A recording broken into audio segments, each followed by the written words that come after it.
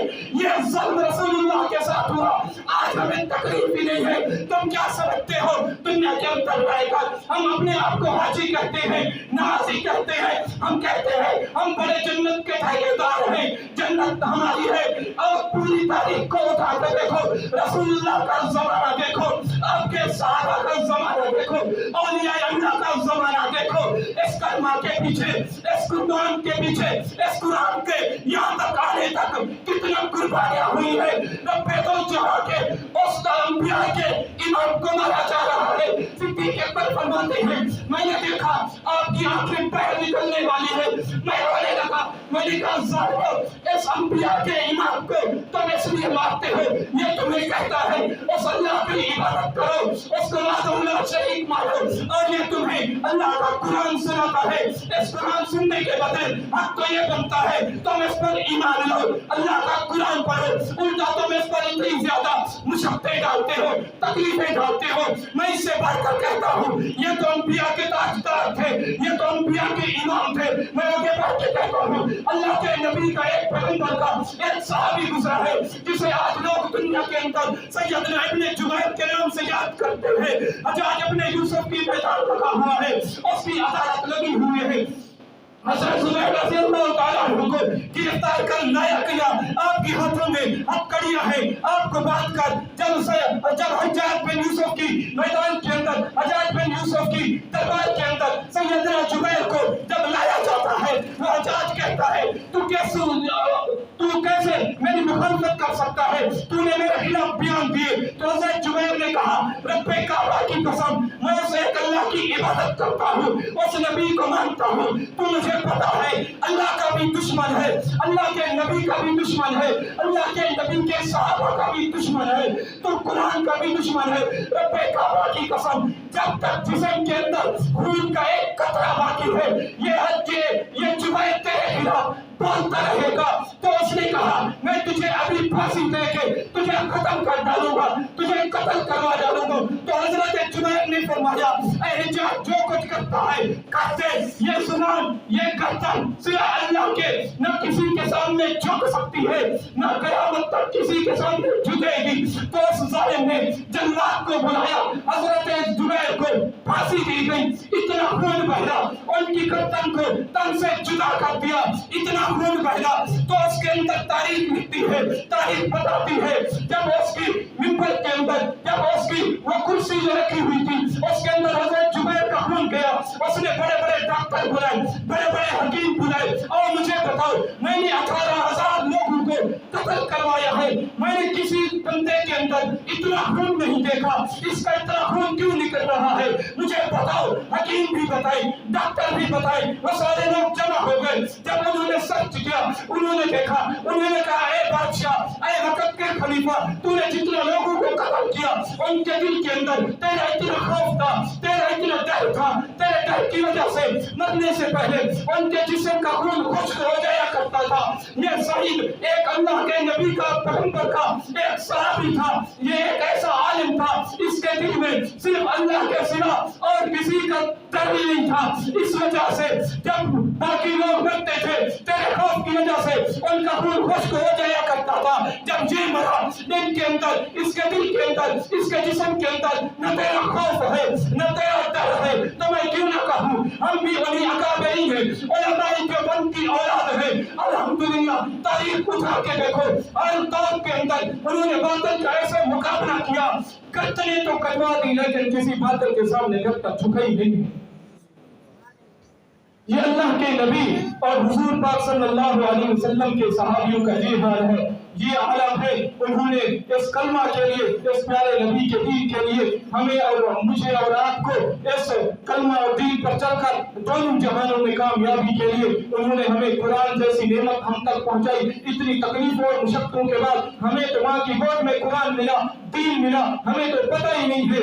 آج میں دیکھتا ہوں کہ پاکستان کے اندر دیکھو پتہ نہیں کس سوچ کی وجہ سے کس نے یہ ظالمانہ حرکت کی، کس نے یہ جن پرستی والے بل دیے، کس نے ہماری قوم پر اللہ تبارک و تعالیٰ کا عذاب واپس دوہرانے کا، وہ قوم لوط پر جو اللہ نے عذاب بھیجا۔ کون ہے جو ظالم ہم پر بھی وہی عذاب مسلط کرانا چاہتا ہے؟ کون ہے وہ ظالم؟ اگر یہ بحث کی کوئی سازش ہے تو میں ان سے کہہ دینا چاہتا ہوں، چاہے وہ کسی دنیا کے اندر رہنے والے ہوں، چاہے وہ کسی ملک کے اندر رہنے والے ہوں، چاہے وہ پاکستان کے اندر رہنے والے ہوں، الحمدللہ آج لوگ مجھے بڑا افسوس سے کہنا پڑ رہا ہے، بہت سارے ایسے نوجوان ہیں جو گالیاں دیے پھرتے ہیں، مولوی کو گالی دیتے ہیں، جب بچہ پیدا ہو مولوی صاحب آ کے اذان تو دے دے، اگر باپ کا جنازہ رکھا ہے مولوی صاحب آ کے جنازہ تو پڑھا دے، پھر گالی بھی اسی مولوی کو دی جاتی ہے۔ آج اس دور کے اندر مولوی کو اس دنیا کے اندر گھٹیا ترین سمجھا جاتا ہے کہ آج لوگ کہہ رہے ہیں وہ جی مولویوں نے بل پہ دستخط کیے ہیں۔ ان بھائیوں سے، ان نوجوانوں سے میں چیلنج کر کے کہتا ہوں، جاؤ اسمبلی سے وہ بل نکال کے لے آؤ، اس بل پر اگر کسی ایک مولوی کے بھی دستخط ہو، رب محمد کی قسم پورا مجمع گواہ ہے میرا سر ہوگا اور اس کا جوتا ہوگا۔ یہ کبھی نہیں ہو سکتا، چاہے وہ مولوی دیوبندی ہو، چاہے وہ مولوی جمعیت علماء اسلام سے تعلق رکھنے والا ہو، چاہے وہ مولوی تحریک لبیک سے تعلق رکھنے والا ہو، چاہے وہ مولوی جماعت اسلامی سے تعلق رکھنے والا ہو، چاہے وہ مولوی اہل حدیث سے تعلق رکھنے والا ہو، میں کہتا ہوں جس نے حضور نبی پاک صلی اللہ علیہ وسلم کی شریعت اور قرآن پڑھا ہے، کبھی وہ اس ظالمانہ بل پر اتنا غلیظ بل پر دستخط نہیں کر سکتا۔ آج لوگ کہتے ہیں وہ جی مولویوں نے دستخط کیے ہیں، میں کہتا ہوں یہ کبھی نہیں ہو سکتا کہ مولوی دستخط کرے۔ یہ مولوی تو وہ ہیں، آپ تاریخ اٹھا کے دیکھو، ان مولویوں کو دیکھو، ان مولویوں کو، ہم تو ان لوگوں کی اولاد ہیں، ہم تو ان شہیدوں کی اولاد ہیں جو نہ کبھی انگریز کے سامنے جھکے ہیں، نہ انشاءاللہ قیامت کی صبح تک جھکیں گے۔ ابوالکلام کلام آزاد ایک علماء دیوبند بڑا بزرگ گزرا ہے، اس کو جب رنتی ایک ہندوستان کے اندر جگہ ہے، رنتی کی جیل کے اندر ڈالا گیا، انہیں تقریباً 3 سال قید کے اندر گزر گئے۔ ان کی بیوی نے انہیں خط لکھا، ابوالکلام میرے آخری سانس ہے، میرے آخری وقت ہے، میں دنیا سے رخصت ہونے والی ہوں، تو ایک وکیل رکھ لے اور ان سے انگریزوں سے اپیل کر دے، تیری ضمانت کر دیں گے۔ اس مجاہد کا جواب تو سنو، اس نے کہا میں تمہیں وصیت کرتا ہوں، تم آخری اگر تیرا وقت ہے تو اپنی زبان پہ اللہ کا قرآن پڑھتے رہنا، نبی پر درود پڑھتے رہنا، اللہ کا کلمہ پڑھتے رہنا، مر جانا، لیکن میں تیری وجہ سے اس انگریز ظالم کے سامنے جھک کر ضمانت کی بھیک نہیں مان سکتا۔ ہم ان اکابرین علماء دیوبند سے تعلق رکھتے ہیں، میں اس سے بڑھ کر کہتا ہوں میرے پاس اتنا وقت نہیں ہے۔ انگریز نے بڑی سازش کی کہ کسی طرح مسلمانوں کو ختم کیا جائے، کسی طرح ان کو تباہ و برباد کیا جائے۔ جب وہ سارے ایک میٹنگ پہ جمع ہوئے، انہیں یہ نظر آیا جب تک یہ مدارس باقی ہے، جب تک یہ مولوی والی ہے باقی ہے، تب تک ہم ان مسلمانوں کو پست نہیں کر سکتے، تب تک ہم ان کو شکست نہیں دے سکتے۔ تو پھر کیا کیا جائے؟ ان مولویوں کو ختم کیا جائے، ان کو سیاست سے نکالا جائے، ان کے مدارس کو ختم کیا جائے۔ تو یہ کیسے ہوگا؟ پھر انہوں نے مختلف قسم کے پروپیگنڈے چلے، انہوں نے قادیانیوں کو اٹھایا کہ تم پاکستان کے اندر جو اور مسئلہ ختم نبوت کو اٹھاؤ، اور مرزا قادیانی خبیث کو ختم نبوت پر ڈاکہ ڈالنے کا کہا کہ ختم نبوت پر اس خبیث نے آ کے ڈاکہ ڈالا کہ میں اللہ کا نبی ہوں، مجھ پر وحی اترتی ہے، مجھے بھی نبی مانو۔ تو ان اکابرین علماء دیوبند نے الحمدللہ ہر محاذ پر ہر باطل کو شکست دی ہے۔ تو اس وقت جس نے ان باطل کو شکست دی، جنہوں نے قادیانیوں کو شکست دے کر ہمیشہ کے لیے غیر مسلم قرار دیا، 1974 کے اندر وہ مرد کلندر جسے آج دنیا مفتی محمود کے نام سے یاد کرتی ہے، مفتی محمود نے اسمبلی کے اندر آئے اور انہوں نے 7 دن فیصلہ کے بعد ان کو ہمیشہ کے لیے تیرا اسلام سے خارج کر دیا۔ میں اس سے آگے بڑھ کر کہتا ہوں پھر انہوں نے اور چال چلی، انہوں نے کہا ہم یونیورسٹیاں بنائیں، ہم کالج بنائیں، ہم ان کے نوجوانوں کو خراب کریں۔ تو الحمدللہ اس پر ہمارے مولانا الیاس صاحب بانی دعوت و تبلیغ آئے اور انہوں نے مجاہدانہ کام کیا۔ ہم نے آ کر اس نے پوری امت مسلمہ کو جگایا،